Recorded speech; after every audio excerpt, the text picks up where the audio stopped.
Assalamualaikum warahmatullahi wabarakatuh. Salam sejahtera untuk kita semuanya. Apa kabar? Mudah-mudahan selalu sehat walafiat dalam lindungan Allah Subhanahu wa taala.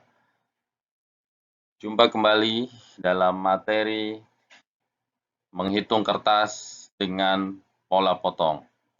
Materi ini merupakan materi perkuliahan pengetahuan teknologi cetak, di mana materi ini menjadi bekal untuk kita memahami secara terperinci, secara terstruktur, dan bagaimana proses implementasi penggunaan kertas di dalam proses cetak.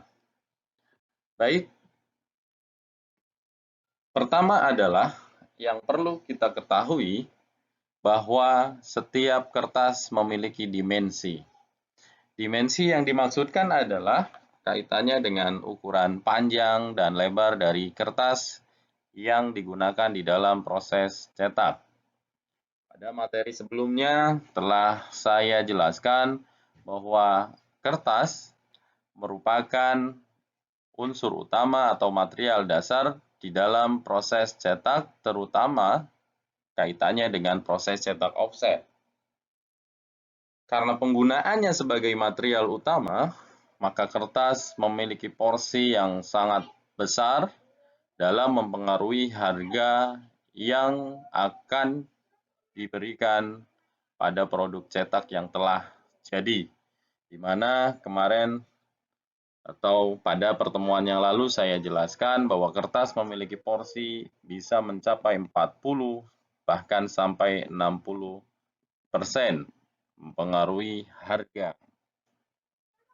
Lalu ukuran kertas, ya, sebenarnya pada video pembelajaran yang lalu kita bisa melihat pabrik kertas mengeluarkan ukuran kertas itu dengan berbeda-beda ukuran. Kenapa? Karena pabrik kertas memiliki segmentasi pasar yang sangat luas yang harus menjangkau semua kebutuhan, mulai dari kebutuhan percetakan, kaitannya dengan penggunaan mesinnya, kemudian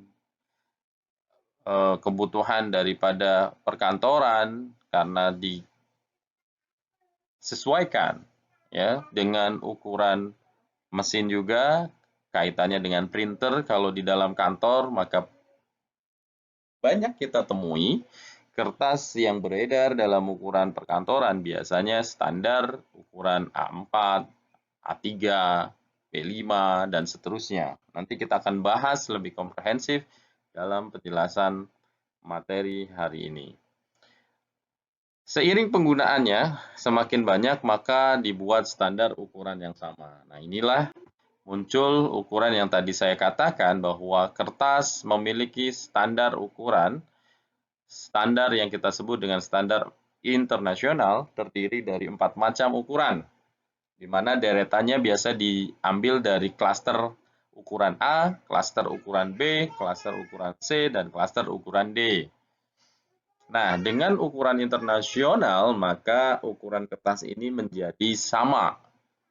Baik kita temui di Indonesia maupun di luar Indonesia, di mana yang paling umum, yang paling banyak kita temui, barangkali adalah yang tadi saya sampaikan karena kaitannya sangat dekat dengan kertas yang kita gunakan keseharian.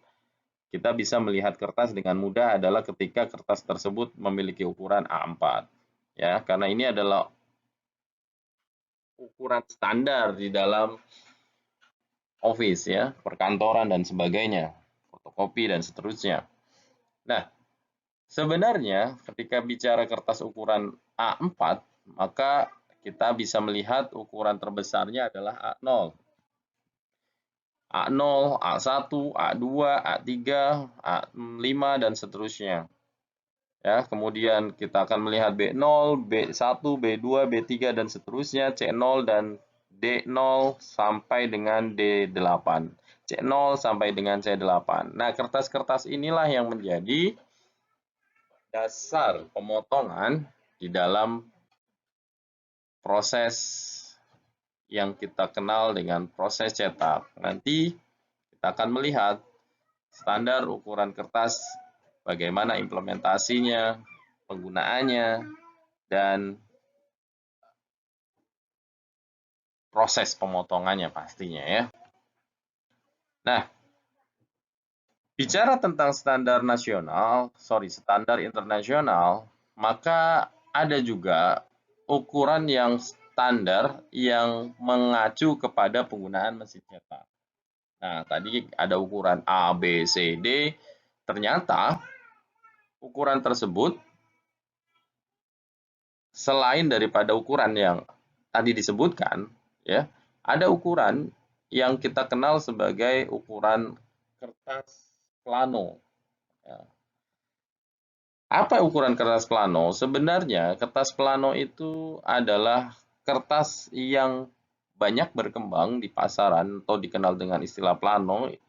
Itu kertas yang disesuaikan ukurannya dengan mesin cetak. Ya, konteks mesin cetak di sini adalah bukan printer ukuran A4 atau A3 yang ada di rumah kita masing-masing, tapi lebih kepada mesin cetak yang digunakan di dalam industri percetakan secara umum. Yang kita kenal salah satunya adalah industri cetak offset. Ya, mesin cetak offset memiliki dimensi ukuran dari mesin kecil sampai mesin besar. Kita sudah pernah bahas di video sebelumnya tentang konstruksi mesin cetak, di mana masing-masing mesin cetak memiliki ukuran yang berbeda-beda. Baik dari merek yang berbeda akan menghasilkan ukuran yang berbeda, ataupun dari merek yang sama itu mempunyai grade ukuran tadi yang saya sampaikan dari ukuran kecil sampai ukuran yang besar. Nah, ukuran mesin inilah yang menjadikan ukuran kertas plano dibuat atau disiapkan oleh pabrik manufaktur kertas untuk mencukupi atau memenuhi kebutuhan. Supaya apa? Supaya kertas yang digunakan di dalam proses cetak memiliki ukuran yang lebih ekonomis dalam artian lebih efisien karena pada saat digunakan di mesin cetak tidak membuang atau waste-nya tidak menjadi banyak karena ukurannya terpaut jauh dengan ukuran mesin yang ada. Kira-kira seperti itu. Nah, lalu bagaimana ukuran kertasnya? Plano yang banyak beredar itu kita temukan di pasar dari berdasarkan atau dari jenis kertas yang kita gunakan. Ada kertas BC, ada kertas HVS, NCR, dan seterusnya. Itu umumnya memiliki ukuran plano mulai dari 61, 86, 65, 100, 65, 91, 79, 109, dan 90, 120. Ini yang umum.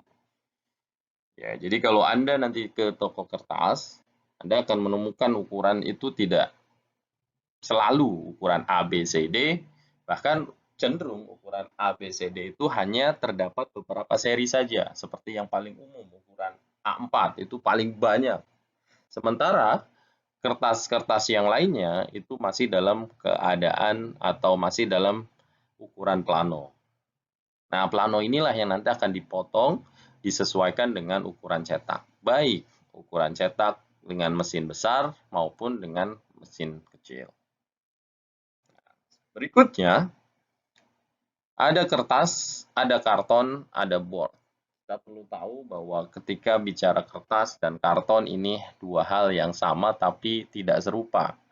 Atau dua hal yang serupa sebenarnya tapi tidak sama dari sudut pandang beratnya sehingga kertas fisiknya sama seperti karton tapi begitu kertas ini memiliki gramatur lebih daripada 150 gram maka masuk atau dikategorikan dalam jenis karton. Ya, jadi ada yang kita kenal adalah paling banyak art paper ya. Kemudian ada istilah art karton. Ini kertas yang sama sebenarnya. Sama-sama kertas dengan coating atau sama-sama kertas dengan lapisan. Nah, disebut dengan art karton ketika mencapai gramaturnya lebih daripada 150. dan seterusnya. Di sini kita bisa lihat jenis-jenis karton, kemudian di sini adalah jenis-jenis kertas. Lalu yang ketiga ada yang kita sebut dengan board. Paperboard atau board itu lebih dikenal dengan kertas yang memiliki ketebalan ya di atas karton. Kemudian selain daripada tebalnya di atas karton, board ini biasanya banyak digunakan untuk sampul buku yang kita kenal istilahnya adalah hardcover. Ya, ukurannya tergantung daripada pabrik yang mengeluarkan, ada yang lokal, kemudian ada juga yang impor. Kalau yang lokal ukurannya 64 kali 74, sementara yang impor 75 kali 100. Kemudian perlu diketahui satuannya biasanya dititik beratkan kepada nomor. Jadi kalau boardnya adalah nomor 40, tebalnya 2 mili, satu paknya adalah 40 plano. Kalau boardnya nomor 50, berarti satu paknya adalah 50 plano. Kalau boardnya 60, berarti satu paknya adalah 60 plano, di mana semua kategori ya, memiliki bobot per paknya ya, bobot per paknya yang sama. Jadi walaupun isinya 18 plano dalam satu pak, itu jika dikonversi ke dalam ukuran board, misal ya, board nomor 18, jumlahnya 18 plano, dikonversi ke dalam board 40 yang jumlah per paknya 40 plano, itu memiliki berat yang sama. Nah, ini yang menjadi dasar sebenarnya kenapa ada istilah berat dasar kertas. Ya, ada istilah berat dasar kertas. Karena kertas yang sama namun memiliki berat dasar yang berbeda, maka harganya atau ketebalannya akan berbeda. Kalau harga sudah pasti ya, tapi ketebalannya menjadi berbeda, yang kita kenal dengan istilahnya adalah berat dasar kertas. Ya, berat dasar kertas itu biasanya satuan ukurnya adalah kita kenal dengan istilah GSM, gramatur square meter. Kita akan lihat sekarang. Apa itu gramatur square meter, Pak? Nah, pada dasarnya, sebelum kita menghitung kebutuhan kertas atau kita menyelesaikan studi kasus, kita coba ke slide sebelumnya. Sayang sekali tidak bisa ke slide yang sebelumnya. Baik, saya akan jelaskan di slide yang ini. Jadi, kita kenal kertas, itu ada ukuran GSM. Karena kertas ukuran GSM itu adalah gram square meter, maka ketika ada kertas AP 120, ini memiliki berat dasar 120 ya, 120 gram dalam ukuran 100 kali 100. Apa? Sentimeter. Ya, sentimeter. Nah, ini nanti kita akan kupas ya pada pembahasan yang akan datang ya, pembahasan setelah video penjelasan cara menghitung kertas dari ukuran atau memotong kertasnya. Ini saya tidak lanjutkan. Akan lihat di sini ada kasus ya, ada kasus di sini kita bisa lihat. Kasusnya adalah Agus ingin membuat buku ukuran A5. Ukurannya adalah sekian, 14,8 kali 21, kemudian jumlah halamannya 200. Karena Agus ingin membuat buku dalam jumlah terbatas, hanya 100 eksemplar saja, Agus memilih sistem cetak menggunakan proses cetak digital atau yang biasa kita sebut dengan print on demand. Nah, printer tersebut atau print on demand menggunakan mesin dengan ukuran standarnya A3+. Berapa A3+? Ukuran A3+ adalah 32,5 kali 48,8 cm. Pertanyaannya adalah, berapa jumlah kertas yang dibutuhkan untuk membuat 100 buku A5 dengan jumlah halamannya 200? Langkah pertama adalah yang harus kita lakukan. Pertama, kita harus tahu ukuran plano yang digunakan. Ukuran plano ya adalah ukuran yang akan kita beli di toko kertas. Sehingga kita akan konversi ke dalam ukuran mesin. Nah, begitu kita konversi ke dalam ukuran mesin, maka kita akan tahu jumlah plano yang ada itu akan menjadi berapa kertas untuk masuk ke dalam mesin. Nah, ternyata kita bisa menghitungkan atau menggunakan dua opsi dalam penghitungan. Pertama adalah dengan membagi ke samping secara bersilang. Hasilnya adalah 3. Opsi kedua adalah hasilnya adalah 4. Ya, yang kita pilih adalah opsi kedua. Nah, dari mana penghitungannya? Coba Anda perhatikan baik-baik di sini.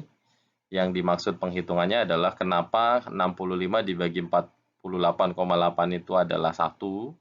Ya, yang dimaksudkan adalah ketika kita punya kertas seperti ini, ya, kemudian di sini adalah 65, di sini 100, kita akan bagi 65-nya dibagi 48,8, itu hasilnya 1. Artinya seperti ini. Di sini 48-nya, 8, lalu ini adalah lebihnya. Makanya lebihnya itu kita abaikan terlebih dahulu. Sehingga 65 dibagi 48,8 hasilnya adalah 1. Kemudian yang 100 dibagi 32,5 itu akan menghasilkan 3. Sama dengan yang 65 dibagi 48,8, lebihnya juga diabaikan dulu. Sehingga kita akan hitung di sini 32,5, di sini juga 32,5, di sini juga 32,5. Ya, 32,5. Lebihnya berapa? Abaikan dulu. Tapi yang jelas di sini ada lebihnya. Nah, itu untuk menyederhanakan penghitungan. Dari sini kita sudah tahu ketika 65 kali 100, kemudian dibaginya dengan cara seperti ini, maka hasilnya tidak efisien atau banyak membuang kertas. Waste-nya terlalu banyak, sehingga kita menggunakan opsi kedua. 65-nya kita bagi 32,5, kemudian 100-nya dibagi 48,8. Abaikan lebihnya dulu, di sini hasilnya adalah 2, di sini juga 2, maka akan menjadi 4 ya, lembar yang kita per plano yang kita sebut seperti ini. Oke, lanjut. Dari sini, dari langkah kedua, kita sudah melangkah lagi dengan menghitung ukuran mesin ya. Langkah kedua adalah bagi kertas ukuran bagi kertas ukuran A3+ yang sudah kita hasilkan dari ukuran plano dengan ukuran jadi cetakannya. Karena ukuran jadinya adalah A5, maka kertas yang tadi kita sudah potong dari ukuran plano menjadi 4 bagian, kembali kita bagi 32,5 dikali 48,8 dibagi A5. Opsi yang sama seperti yang tadi, hasilnya 3, opsi yang sama juga hasilnya 4. Maka kita pilih opsi 2. Ini kita sebut dengan bagi silang, kemudian bagi lurus. Jadi, kesimpulannya adalah total kertas ya untuk opsi kedua itu mendapatkan 16 kertas. Kenapa? Pertama kita dapat 6 potongan dalam ukuran A3, kemudian dari A3 kita bagi A5 menjadi 4, artinya dalam satu plano, kita bilang ya, dalam kertas plano, itu menjadi 16 halaman A5. Mudah-mudahan bisa dipahami ya penjelasan saya. Dari sini, kita melangkah lagi. Jika kertas halaman yang kita cetak adalah bolak-balik, ingat ya, bolak-balik. Artinya, ketika kita membuka buku itu, depan dan belakang ada halamannya. Tadi kita sudah hitung bahwa satu plano 16 A5. Maka kalau 200 halaman, ya, 16 A5 itu adalah dalam keadaan belum bolak-balik. Tapi kalau bolak-balik, maka jumlahnya adalah 16 kali 2, seperti di sini. Adalah 32. Maka 200 dibagi dengan 32, hasilnya adalah berapa plano? 6,25. Karena angkanya koma atau tidak bulat, maka kita bulatkan. Karena apa? Karena kertas kita tidak bisa membeli dalam ukuran koma. Beli 6,5 tidak bisa. Maka kebutuhan planonya kita bulatkan menjadi 7. Ya. Sebaiknya 7, walaupun pembulatannya ya, pembulatannya misal, ini kan Pak, ini tidak lebih dari 5 Pak. 6,25. Tidak sampai 0,25, tapi kita tetap bulatkan. Jika dikalikan dengan jumlah pesanan 100 eksemplar, ya, maka kertas yang dibutuhkan adalah 7 kali 100, 700 plano. Ya, 700 plano. Sampai sini bisa dipahami ya. Artinya, kertas yang kita butuhkan untuk membuat buku adalah 7 plano. Karena membuat bukunya adalah 100 eksemplar, maka 7 plano dikalikan dengan 100. Hasilnya adalah 700 plano. Itu kertas yang kita butuhkan. Ini penghitungan jika halaman muka atau halaman bukunya adalah satu sisi. Ada Pak, buku satu sisi banyak ya. Kalau kita lihat skripsi itu satu sisi. Ya, artikel-artikel ilmiah biasanya satu sisi. Nah, ini kalau satu sisi berarti satu plano hanya mendapat 16 halaman. Maka kertas yang kita butuhkan adalah untuk membuat satu buku 12,5 plano. Kita bulatkan kembali 13 plano, maka 13 dikali 100 kita butuh 1.300 plano. Nah, ini ada keterangan tanda bintang ini. Jangan lupa dari dalam proses cetak itu ada waste yang kita sebut dengan inset. Apa sih waste Pak? Kita mencetak 100 itu tidak mutlak. Kertas yang dibutuhkan berarti 100. Tidak. Kenapa? Karena kita menanggung resiko kesalahan yang kita sebut dengan kesalahan dari dalam proses produksi. Baik itu kesalahan di dalam proses cetaknya maupun kesalahan di dalam proses penjilidannya. Maka biasanya dalam proses cetak itu diberikan inset yang kita siapkan untuk membackup kesalahan yang terjadi di dalam proses cetak. Oke. Nah, kita hitung lagi kalau butuhnya adalah 1.300 plano dengan ditambahkan inset, maka waste yang kita siapkan adalah 39 lembar plano. Ya. Pak, 1.339 itu berapa? Kalau dikonversi, ya tetap jumlah planonya sekian. Tapi kalau Anda mau aman, boleh juga sebenarnya Anda membeli kertasnya 3 rim. Pak, 3 rim berapa sih Pak? 1 rim itu adalah 500. Kalau 3 rim berarti 1.500. Banyak kan dong Pak? Silahkan buat saving. Tapi saran saya Anda tetap membeli dengan jumlah lembar planonya. Tidak perlu dibulatkan sebenarnya.